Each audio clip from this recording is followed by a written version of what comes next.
Hello everyone, it's Gwethon from Gwethon's Games, and I am doing the Shadowed Roost discovery location. And so I am located just outside of Minas Morgul. That's where I'm going to start. So this is the... Wary, my friends. Evil spoils these grounds. This is the start location. So we'll go in now. If you've done, you have to have done Minas Morgul before. The gates. There's several inside Minas Morgul on the way up. So if you've done those, then it's a lot easier to get to the top, which is where you end up having to go. But there's a little movement. There's a way in between all of the different areas, so we want to go to the lofty watch fort. Okay. So I thought I'd do some voice on the discovery, just because it is just a little bit more difficult than most. And now I'm at the lofty fort, so it's time for me to go out that way, if I remember rightly. Right, there's the door.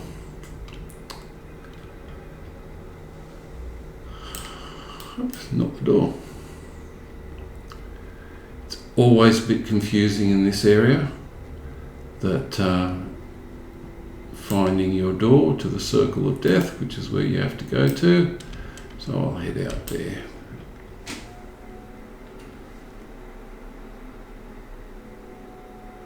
Now I'm doing this after update 35, so I'm doing it with the new captain. I'm going to be running it red line, and so there's ways into each of these levels, jump all the way up, and you end up at the circle of death. Okay, so I'm going to get attacked. That's the way it goes.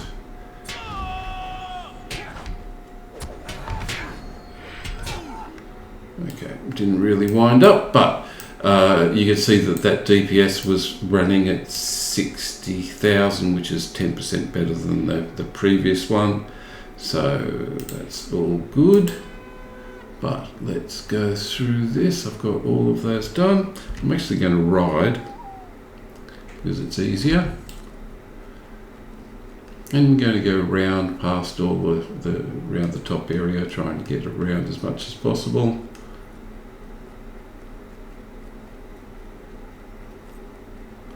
And get over to the stairs at the end of the run, at the end of this level. Okay, so I'm probably going to run into one of those. Let's see whether I do. I didn't, but I will have to stop here and do some fighting here. Okay, so the captain is a lot stronger than it previously was. Well, not a lot stronger, it's probably about 50 or 60% stronger, but I am now at the Shadowed Roost. So that's the discovery location, and it is just over here. So I came from here, went round, came up. Okay, and I will now do the instance for the Shadowed Roost. Shadowed Roost. Okay.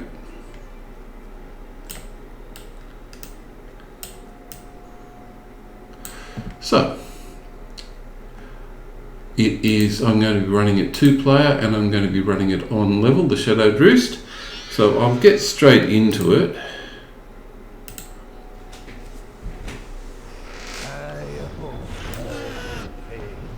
Nestled in a cleft on the slopes of Agathras lies Garth Dairovor, the Shadowed Roost.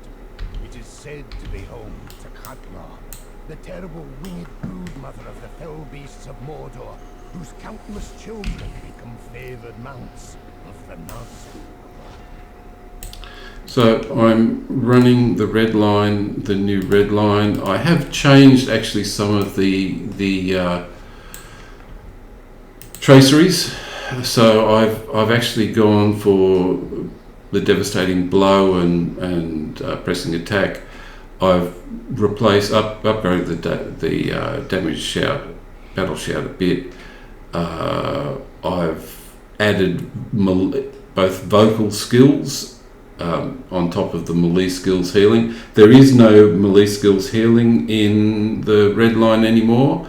The Inspire has gone, and it is now a self-determination. So it has somewhat changed the way it now makes power. It doesn't make morale. So the only one that can, so we get the main story. So I decided to bring an archer with me, but let's have a go at this.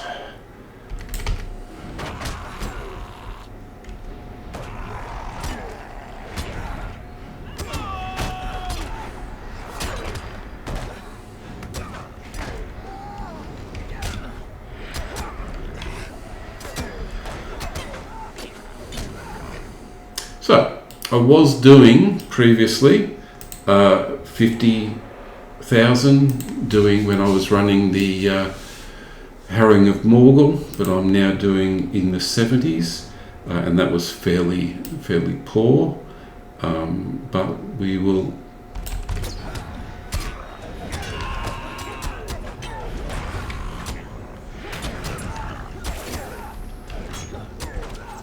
I'm still taking damage from the.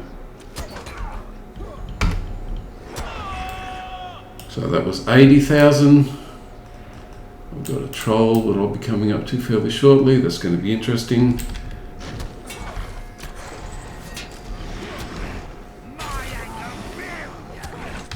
Oh, I've got to get rid of that. Okay, so I'm now running, that was running at 89, so that's about twice the DPS that the previous captain was running. Okay, so I'll actually show you what I've got. So I'm running red line. I've actually decided to still go into the noble mark, and I've pushed down to demand attention, so I get a forced attack from my grave wound. The red line still gets the combination of cutting attack and grave wound. The grave wound spreading the cutting attack, which should mean that I get some good multiple damage attacks in. But other than that, it's fairly similar in the build itself.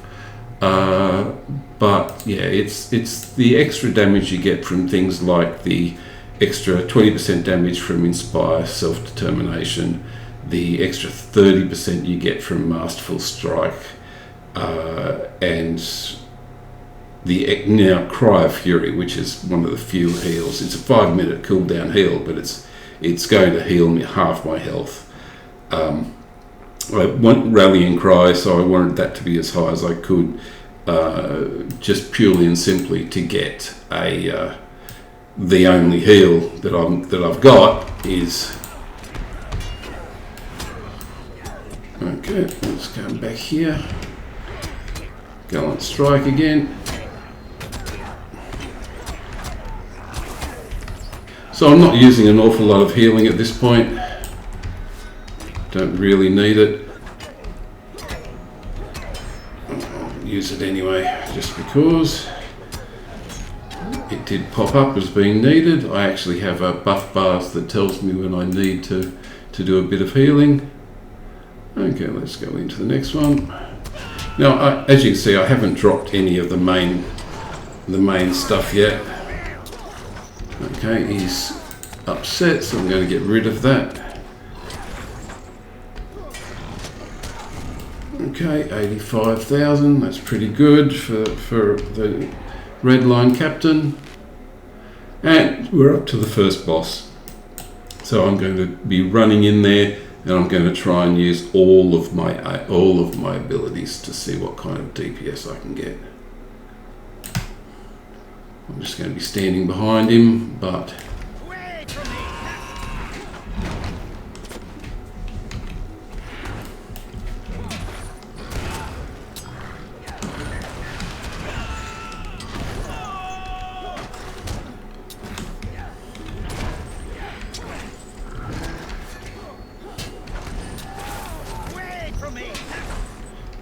And now we'll go into the healing. Oh, I've got to get rid of that. No, it can't be on the other side. He'll throw me over the edge if I'm not careful.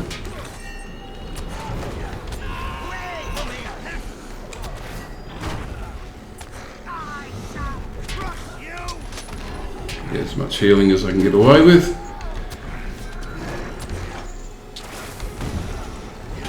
There we go. And just running a red line, I've actually got past the first of the bosses. Now, the bosses are about equivalent with the harrowing of Morgul, because this is a Minas Morgul instance. So they are about the same when it comes to the quality of the strength of the opponent. Oh, I got some nice stuff. Yeah,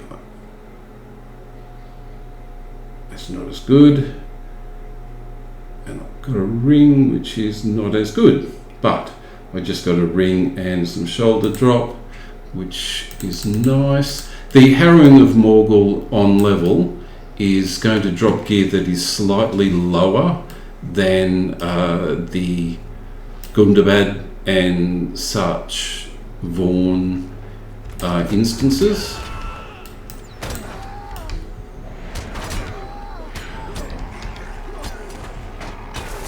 Okay, let's get a bit of health up. And I've thrown in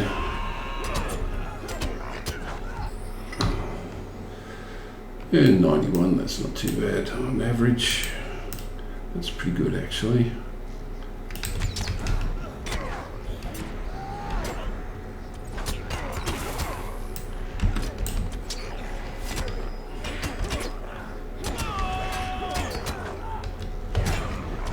So I've got the gallant display and the sure strike going in close rotation, purely and simply because improved sure strike has a 3-second cooldown and gallant display has a 5-second cooldown, so I can get to use those on a regular basis. And now we're up to the next boss area, which is going to be a whole lot of eggs that you've got to throw over the edge and take out all the ads that come in. So I'm going to be doing a combination of things. I'm going to be picking the eggs up, throwing them over, and taking everything out if I can.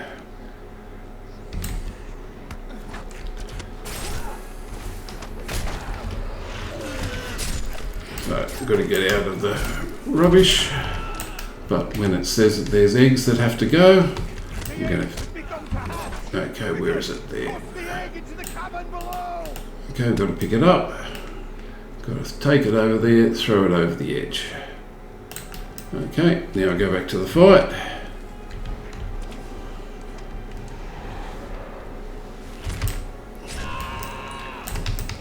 Oh, there's going to be another one fairly shortly. Okay, where's the next one? And there's a fell beast that hopefully will be dealt with by my pet.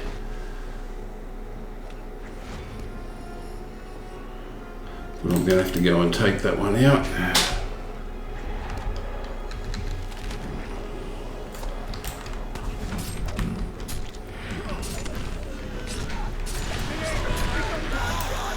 Okay, where are we?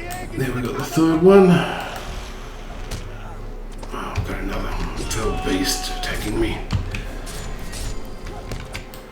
Let's see if I can get that egg in time. No, I lost it. Okay, so it's one down. Now where's the last of the eggs? Yeah, okay, let's go for it. Okay, this will be the third. That's 3. You can turn around, and once it starts, the animation starts, you're okay.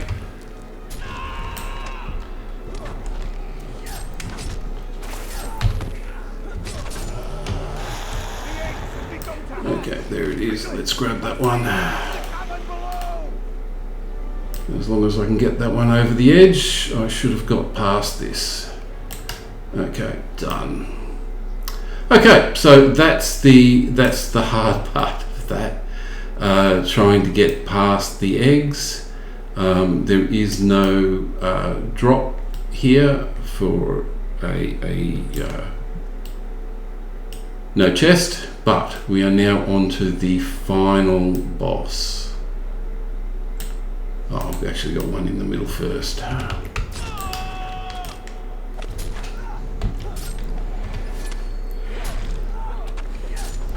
Shouldn't take us too long to get rid of those now. The champion now has good DPS. As you can see, it's about twice as good as it used to be.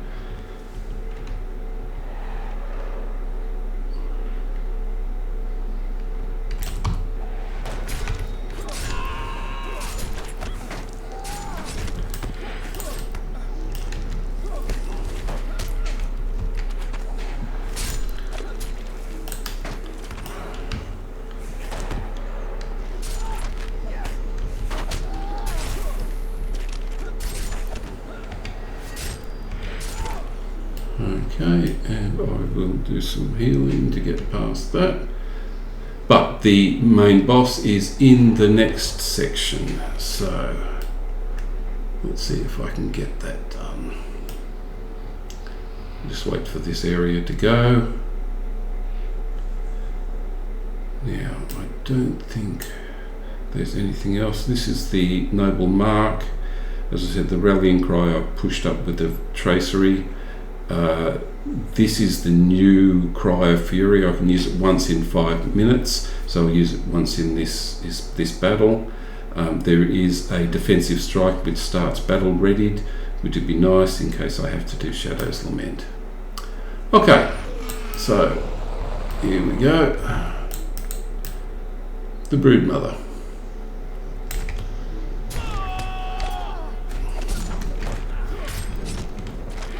Drop everything.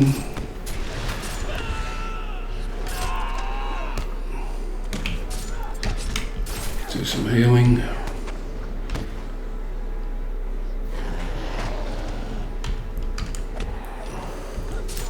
Make sure I stand on this side so that I don't get knocked out. Maybe right. I have to dodge, but I've got the... Okay, so Control 7 it is.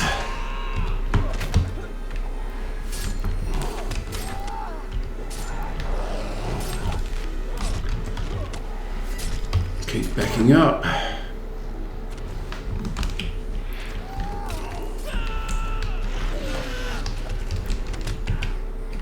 Let's see if I can get this.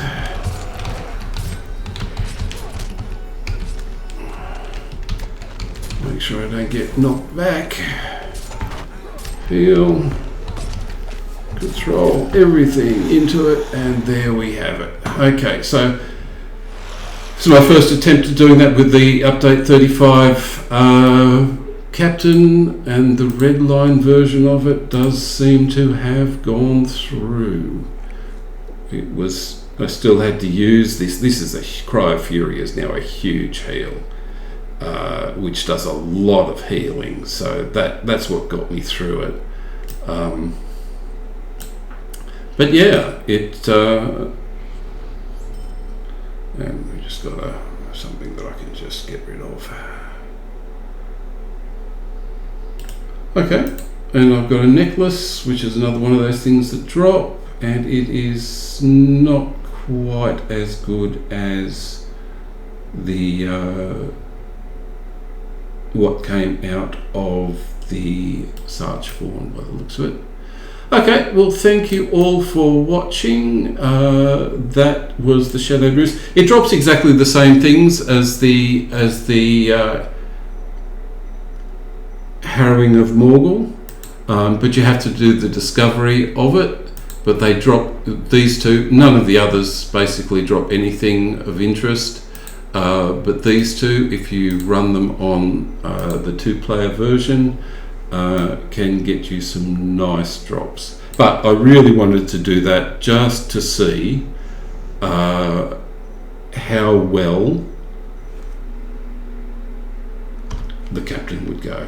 And it's, as I said, look, you can do it on red line. Its DPS ends up being about 50% better than the old red line's DPS, and you can actually get through some of the more interesting content. Okay, well, thank you all for watching, and I will catch you next time. Bye all.